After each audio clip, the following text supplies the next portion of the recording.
একজনকে সঙ্গী হিসেবে বেছে নেওয়ার বা একজন সঙ্গীর কাছে যাওয়ার সঠিক কারণগুলো কি? ব্যাপারটা এই রকম, যে যেখানে আছে সে সেখান থেকেই শুরু করে। তাই আমরা যেমনটা আছি আমরা এমনিতেও সঙ্গ খুঁজি। বেশিরভাগ মানুষই এই রকম, তাই না? আর যেহেতু তারা এমনিতেও সঙ্গ খুঁজছে, তাই তাদের পরামর্শ দেওয়া হয় যে তারা যেন তাদের সঙ্গ সম্পর্কে বিচক্ষণ হয়।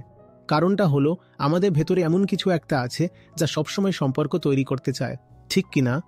সবসময় একটা হাত ধরতে চায়, একটা বন্ধন তৈরি করতে চায়, যুক্ত হতে চায়, এমনকি নিজের একটা পরিচয়ও পেতে চায়। যেহেতু এটা জন্মগতভাবেই আছে, সেই বাচ্চাটার দিকে তাকাও যে সবেমাত্র জন্মেছে।